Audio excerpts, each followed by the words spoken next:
اعوذ باللہ من الشیطان الرجیم بسم اللہ الرحمن الرحیم وَإِذَا جَاءَهُمْ أَمْرٌ مِّنَ الْأَمْرِ، انہی منافقین کا ایک اور روش، جب ان کے پاس کوئی خبر پہنچتی ہے کسی بات کی، من الامن او الخوف، امن کے بارے میں یا خوف کے بارے میں، کہیں سے خبر آ گئی کہ فلاں قبیلہ چڑھائی کرنے کی تیاری کر رہا ہے، حملہ کرے گا، اذاعوا بہ، تو وہ اس کو پھیلا دیتے ہیں، نشر کر دیتے ہیں، عام کر دیتے ہیں، تاکہ لوگوں میں خوف اور ہراس پیدا ہو جائے۔ یہ اسی سے اذاع کا لفظ آج کل بنا ہوا ہے، ریڈیو کو، نشر کو، براڈ کاسٹنگ کے لیے یہ لفظ ہے عربی کا، جدید عربی کا، اذاعۃ الجمہوریۃ المتحدۃ العربیہ، یہ جو ریڈیو ہے، this the radio of United Arab Republic, یہ میں سنا کرتا تھا کبھی، شیخ عبد الباسط عبد الصمد کی قرات ہوا کرتی تھی مصر سے، تو وہ اذاعۃ الجمہوریۃ المتحدۃ العربیہ، تو یہ جو ہے وہ اذاع اب نشر کرنے کے لیے، اذاعوا بہ، وہ اس کو نشر کر دیتے ہیں۔ وَلَوْ رَدُّوهُ إِلَى الرَّسُولِ، اگر وہ اس کو لوٹاتے رسول کی جانب کہ حضور یہ خبر آئی ہے، اس طرح کی اطلاع آئی ہے، وَإِلَىٰ أُولِي الْأَمْرِ مِنْهُمْ، یا جو اور اولو الامر ہے، بہرحال اوس کے سردار ہیں، سعد بن عبادہ ہیں، ان تک بات پہنچا دیں، اس خزرج کے سردار، یا اوس کے سردار ہیں سعد بن معاذ، ان تک پہنچا دیں۔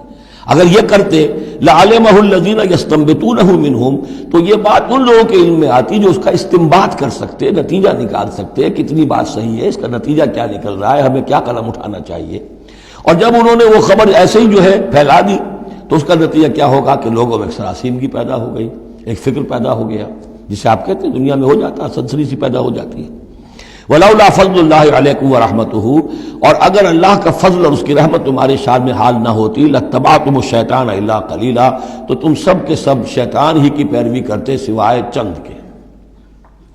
فَقَاتِلْ فِي سَبِيلِ اللَّهِ، قتال کے ضمن میں غالباً میرے نزدیک قرآن مجید کی سخت ترین آیت یہ ہے، لیکن اس میں سختی لفظی نہیں ہے، معنوی ہے۔ فَقَاتِلْ فِي سَبِيلِ اللَّهِ، تو اے نبی آپ تو جنگ کریں اللہ کی راہ میں، لا تکلف الا نفسک، آپ پر کوئی ذمہ داری نہیں ہے سوائے اپنی ذات کے۔ وحرض المؤمنین، اہل ایمان کو جتنا بھی آپ اکسا سکے اکسا، اختیار تو نہیں، یعنی اگر کوئی اور نہیں نکلتا اکیلے نکلیے، جیسے کہ حضرت ابوبکر نے کہا بھی تھا، جب کہا گیا کہ مانعین زکوٰۃ کے معاملے میں نرمی کیجیے،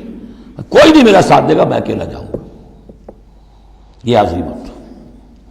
تو اے نبی آپ کو تو یہ کام کرنا، آپ کا تو فردی منصب ہی ہے، آپ کو ہم نے بھیجا اس لیے، هو الذی ارسل رسولہ بالہدی والدین الحق لیظہرہ علی الدین کلہ، آپ کو تو کرنا ہے۔ فقاتل فی سبیل اللہ لا تکلف الا نفسک، کوئی اور نہیں جا رہا ہے تو آپ پر ذمہ داری نہیں ہے۔ حرض المؤمنین، یہ حرض ضاد کے ساتھ ہے، ایک حرص ہے صاد کے ساتھ، حارا صاد، حرص، طمع، کسی چیز کی لالچ، تحریص کے معنی ہو گئے کسی میں کسی شے کی ترغیب پیدا کرنا، لالچ پیدا کرنا، پرسویشن۔ حرض، یہ ضاد جو آیا ہے یہ ہے جیسے اکسانا، لوگوں کے جذبات کو جوش میں لانا، ایمان کے اندر ان کے جوش پیدا کرنا، یہ ہوگا یہ حرض، حرص سے یہ ضاد ایک نقطے سے بڑا فرق واقع ہوا ہے۔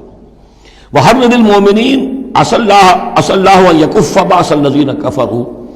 ہو سکتا ہے یا امید ہے کہ اللہ تعالیٰ جلد ہی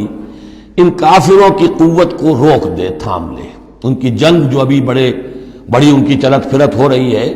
ابھی یہ کچھ عرصے کی بات اور ہے، وہ وقت بس آیا چاہتا ہے کہ ان میں دم نہیں رہے گا، اس لیے کہ سن 5 میں، یوں سمجھیے یہ سن 4 میں نازل ہو رہی ہے سورہ نساء، سن 5 میں سورہ احزاب ہے، اور غزوہ احزاب کے بعد کہہ دیا تھا محمد رسول اللہ صلی اللہ علیہ وسلم نے کہ یہ آخری بار تھی کہ قریش ہم پر ہمراہ آور ہوئے۔ لن یغزوکم قریش بعد عامہم ھذا ولکنکم تغزونہم، اے مسلمانوں بس قریش کی بس ہو گئی ہے، اب وہ آئندہ کبھی تم پر حملہ آور ہونے کی ہمت نہیں کر سکتے، اب تو تم ان کے اوپر ان کے خلاف اقدام کرو گے۔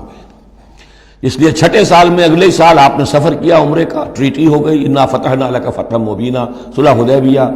اور اس کے بعد 7ویں سال میں اللہ تعالیٰ نے فتح خیبر عطا فرما دی، اور 8ویں سال میں مکہ فتح ہو گیا، وہ ایک کے بعد دوسری جو تالے ہیں وہ کھلتے چلے گئے، اور اسی وقت وہ پھر سورہ صف نازل ہو گئی تھی کہ اب وَأُخْرَىٰ تُحِبُّونَهَا نَصْرٌ مِّنَ اللَّهِ وَفَتْحٌ قَرِیب، یہ بھی غزوہ احزاب کے فوراً بعد نازل ہوئی کہ اے نبی بشر المومنین، اہل ایمان کو بشارت دے دیجئے کہ وہ سخت دور گزر گیا، اب اللہ کی طرف سے نصرت اور فتح تمہارے قدم چوما چاہتی ہے۔ عسى اللہ ان یکف باس الذین کفروا، امید ہے کہ اللہ تعالیٰ ان کافروں کی قوت کو تھام لے گا، ان کی جنگ کو روک دے گا۔ واللہ اشد باس واشد تنکیلا، اور یقیناً اللہ تعالیٰ بہت سخت ہے جنگ میں بھی، قوت میں بھی، اور سزا دینے میں بھی، اور سختی اور عقوبت میں بھی۔ صدق اللہ العظیم۔